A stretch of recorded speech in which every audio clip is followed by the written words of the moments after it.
दर्शकले नमस्कार। टिबेट टिभीको नेपाली प्रसारणमा स्वागत छ। यस हप्ताको तिब्बत परमपवन दलाइ लामा ज्यू र केन्द्रीय तिब्बती प्रशासनको साप्ताहिक समाचारहरूका साथ म लुडुसङपो उपस्थित भएको छु। सुरु गरौँ यस हप्ताका प्रमुख समाचारहरू संक्षेपमा। सिक्योङद्वारा केन्द्रीय तिब्बती प्रशासनको नयाँ तिब्बत सङ्ग्रहालयको उद्घाटन। सभामुख नेन्सी पेलोसीले चीनको काङ्ग्रेसनल कार्यकारी आयोग CECC को सुनवाईमा चीनद्वारा मानव अधिकार दुरुपयोग गरेको बारेमा गवाही प्रस्तुत। युरोपियन युनियनको एडभोकेसी अफिसरद्वारा टाउन एडप्सन अभियानको भर्चुअल बैठकमा सहभागिता। 2022 शीतकालीन ओलम्पिकको उद्घाटनमा लिभिङ फियर बिहाइन्डको स्क्रिनिङ। प्रतिनिधि आर्यले तिब्बत सङ्कल्पको लागि जापानी सांसदलाई धन्यवाद व्यक्त। अब समाचार विस्तारमा। यस हप्ता बुधबार सिचोङ पेम्पा छिरिङले नयाँ तिब्बत सङ्ग्रहालयको औपचारिक उद्घाटन गर्नुभयो, जुन केन्द्रीय तिब्बती प्रशासनले गरेको व्यापक परियोजनाहरूमध्ये एक हुन्। उद्घाटन समारोहलाई सम्बोधन गर्दै सिचोङ पेम्पा छिरिङले सङ्ग्रहालयको सफल समापनको लागि पूर्वाकर्षक र पूर्व सिचोङ डाक्टर लोप्साङ साङ्गेको प्रशंसा गर्नुभयो र हाम्रा सबै उपलब्धिहरू र उत्कृष्ट कार्यहरूमा परमपवन दलाइ लामा ज्यूको मार्गदर्शन र दूरदर्शी नेतृत्वलाई पनि प्रकाश पर्नुभयो। सूचना तथा अन्तर्राष्ट्रिय सम्बन्ध विभागका मन्त्री नोर्जिन डोल्माले तिब्बत सङ्ग्रहालय तिब्बतको राजनीतिक सङ्घर्षको प्रवेशद्वार र तिब्बतभित्रको वास्तविक अवस्थाको सेन्सरविहीन प्रस्तुति भएकोमा जोड दिनुभयो।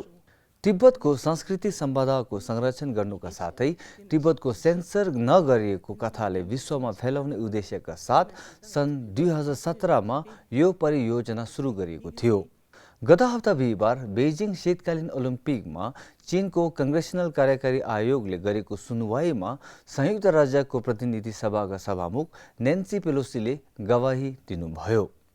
सभामुख पेलोसीले चीनको घोर मानव अधिकार उल्लङ्घन र युगुर तिब्बती हङकङको नरसंहारको सत्यता अमेरिका र अन्तर्राष्ट्रिय समुदायलाई थाहा भए तापनि व्यापारिक स्वार्थका कारण चीन विरुद्ध नबोल्ने हो भने तिनीहरूले अरू कतै मानव अधिकार उल्लङ्घनको विरुद्ध बोल्ने सबै नैतिक अधिकार गुमाउनेछन् भन्नुभयो।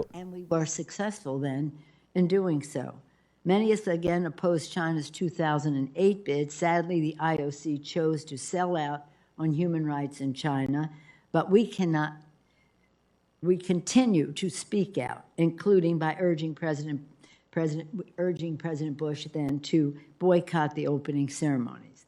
Now the IOC, aided by corporate sponsors, once again turns a blind eye with the 2022 Winter Olympics, just to bolster their bottom lines, Mr. McGovern mentioned. As I was said, if we do not speak out against human rights violations in China because of commercial interest, we lose all moral authority to speak out against human rights violations anywhere.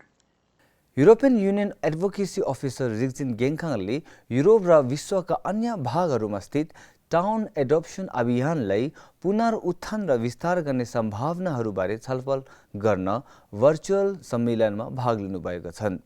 उनलाई दक्षिण पश्चिमी फ्रान्सको साल्स-सोर-गागोन नगरपालिकाका mayor Shri यन लुई हल्युले आमन्त्रित गर्नुभएको थियो। Town adaptation अभियान श्री हल्युले फ्रान्सेली तिब्बत समर्थन समूहका सङ्घको सहकार्यमा सुरु गरेका थिए। अभियानले तिब्बती पहिचान र संस्कृतिको संरक्षणका लागि तल्लो तहको समर्थन जुटाउने र तिब्बतको वास्तविक स्थितिमा अन्तर्राष्ट्रिय ध्यान र ध्यान आकर्षण गराउने लक्ष्य राखेको छ। स्विस आधारित तिब्बत समूहले 2022 बेजिङ शीतकालीन ओलम्पिकको उद्घाटनको दिन जेनेभाको इन्टरनेसनल हाउस अफ एसोसिएसनमा तिब्बती भूतपूर्व राजनीतिक कैदी दुन्डु वाङचिनको वृत्तचित्र लिभिङ फियर बिहाइन्ड देखाएको थियो र स्क्रिनिङपछि फिल्म निर्मातासँग 1 घण्टा लामो समयसँग अन्तर्क्रियात्मक सत्र भएको थियो। कार्यक्रममा तिब्बतका लागि स्विस संसदीय समूहका सह-अध्यक्ष निकोलस वाल्डर र स्टेट काउन्सिलर र तिब्बतका स्विस संसदीय समूहका सदस्य कार्लो सोमारुगा सहभागी हुनुभएको थियो। तिब्बतमा तिब्बतीहरूको दमन गरिएको आवाजको रक्षामा उनको अथक कार्यको कदर स्वरूप दुन्डुम वंशले अन्तर्राष्ट्रिय प्रेस स्वतन्त्रता पुरस्कार सहित धेरै प्रतिष्ठित अन्तर्राष्ट्रिय पुरस्कारहरू प्रदान गरेको थियो। उनलाई यस हप्ताको सुरुमा सन् 2022 को नोबेल शान्ति पुरस्कारका लागि मनोनयन पनि गरिएको थियो। बेजिङ शीतकालीन ओलम्पिकको विरोधमा विश्वभरका धेरै तिब्बतीहरू, हङकङहरू, तैवानीहरू, फलुङ्गोङ अभ्यासकर्ताहरू र चिनिया नागरिकहरूले क्यानबेरा र अकल्यान्डमा चिनिया दूतावास र चिनिया महावाणिज्य दूतावास अगाडि विरोध प्रदर्शन गरिएका थिए। तिब्बती दूतावास कार्यालय जापानका प्रतिनिधि डाक्टर छवाङ ग्याल्पो आर्यले सबै तिब्बती र अतिक्रमित क्षेत्रका जनताको तर्फबाट चिनिया कम्युनिस्ट शासनद्वारा मानव अधिकार उल्लङ्घनको निन्दा गर्न सहयोग गरेकोमा जापान संसदका सबै सदस्यहरूप्रति गहिरो कृतज्ञता व्यक्त गर्नुभयो। तिब्बत र अन्य अतिक्रमित क्षेत्रहरूमा मानव अधिकारको घोर उल्लङ्घनको बारेमा चीनको निन्दा गर्न संसदले हालै पारित गरेको प्रस्तावको परिप्रेक्ष्यमा तिब्बतका लागि अखिल जापान संसदीय समूहको कार्यकारिणी बैठक सोमबार तल्लो सदन संसदको सम्मेलन हल नागाटाचो टोकियोमा सम्पन्न भएको थियो। लिबरल डेमोक्रेटिक पार्टीका श्री इशिकावा आकिमासा तिब्बतका लागि जापान संसदीय समर्थन समूहको नयाँ महासचिवमा नियुक्त भएका छन्।